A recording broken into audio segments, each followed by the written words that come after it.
The topic of land scamming is a very big one, especially in two countries, the Gambia and Ghana.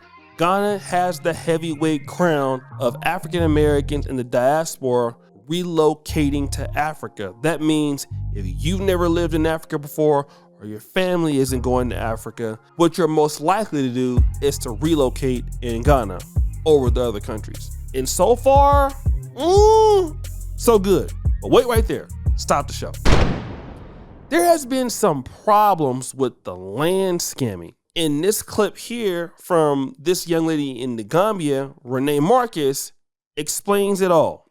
Landowners are taking the advantage because African diasporas are coming back. Even lands that they don't own, they are selling them. Alcalos are selling lands that basically doesn't belong to them. Alcalos are selling lands to more than 3 or 4 people. And those alcalos are meant to be the middleman between the one that wants to purchase the landowner, and the alcalo. But this is not happening. That's right. People having the same land and reselling it over and over again. But Go Black to Africa also talked about it. Let's check him out. But I want to share with you all the most disappointing thing I have yet had to report thus far when it comes to the land in Ghana. Many of you all have seen my video when I have advised many people, do not buy land in Ghana.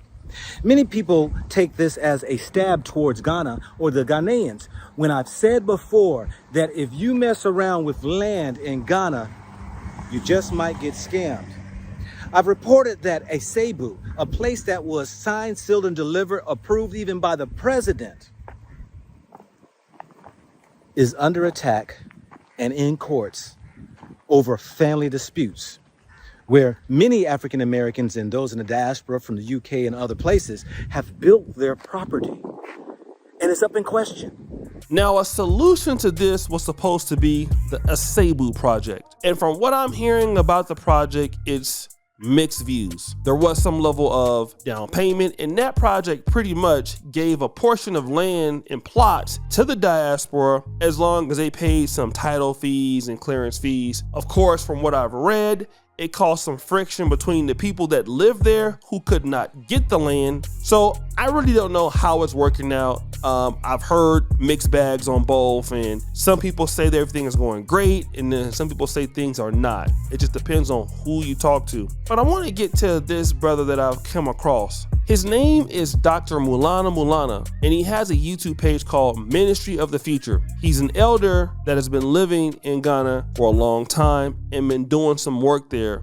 for a long time. And he wants to send a warning about African Americans or the Black diaspora attempting to get free land in Ghana. Let's see what he has to say. I will try to give you some dynamics of buying land and what you need to be looking out for as Africans of the diaspora. And the first thing is this, is that we're having in Ghana, and for that matter, I've heard in the Gambia as well, there are rumors circulating that the indigents are ready to fight the Africans of the diaspora.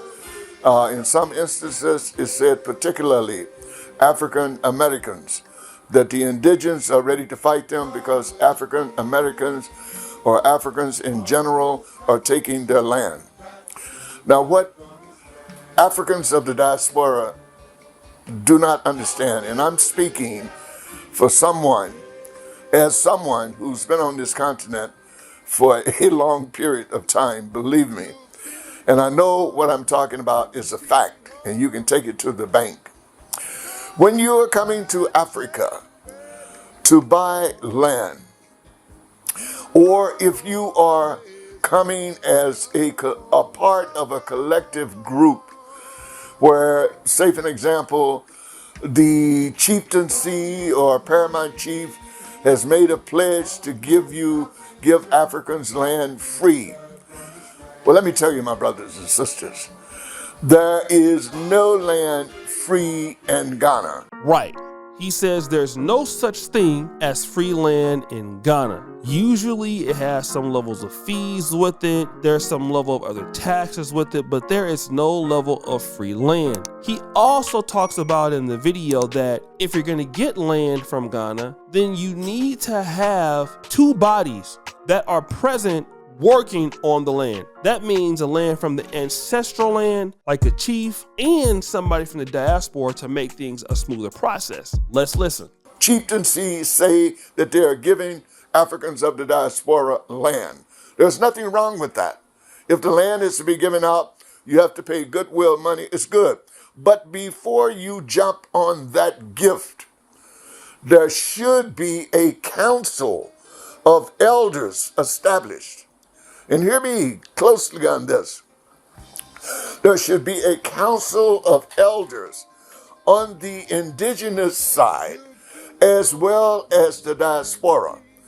And this council should be formatted in coming together to project every iota of the roadmap and blueprint of building that community on that land with the African of the diaspora acquisitioning property. He also talks about the future issues that are going to happen with the diaspora and those living on the land, okay? Or those from that particular area. Let's play that clip and then we're going to come back. Now, the reason I'm saying that is this. I mean, logically, Africans of the diaspora, we know when they come to Ghana, come to Africa, the income status and their standard of living is much higher than what the indigenous people in general are receiving. So you would think with common sense, how, first of all, an indigene finds it very difficult to acquisition property. I mean, buying land. They can't get it.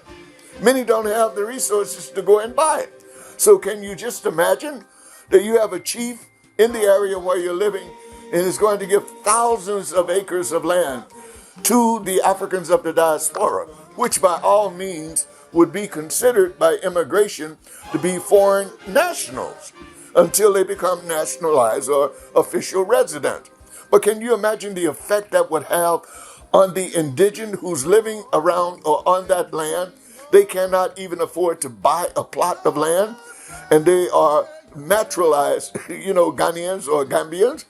And here you got Africans of the diaspora coming who were not born, are from there by heritage, yes, but that's been 500 years gap. So the return now is happening. And you're coming in, you're getting free land. Already you have created a rift.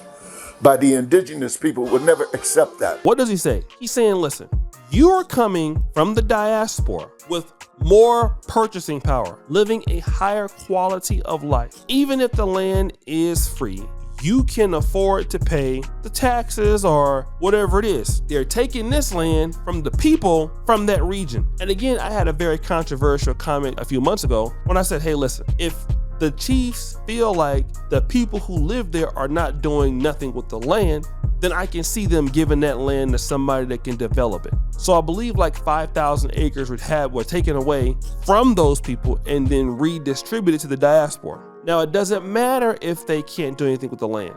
They're going to look at it, I'm talking about those who live in Africa, they're going to look at it as it's our land. Even if we can't develop it, you shouldn't take it from us because we're citizens of the country. So what, we don't have it. But these other people are looking like, hey, we want to develop our region, get tax revenue, get some businesses going, and things like that, right? It's going to be conflict because you're taking the land from the people that were there and they would never have the opportunity to buy land. They don't have any money to buy land. So basically, you're taking the land from them and, you're doing whatever you're going to do with it on it. But at the same time, he makes a great point. It's not even the diasporans' fault. This was agreed upon by the parties who wanted to give the land and the diasporans who received the land. So through no fault of your own, and then what you start to see is these people can be sabotaged. There have been horror stories of ladies getting killed over this, animals being poisoned. I saw one guy, he had bought some land. He's a Ghanaian actually. And somebody came and poisoned his pigs on the land. It was crazy. It was just a whole bunch of beef. But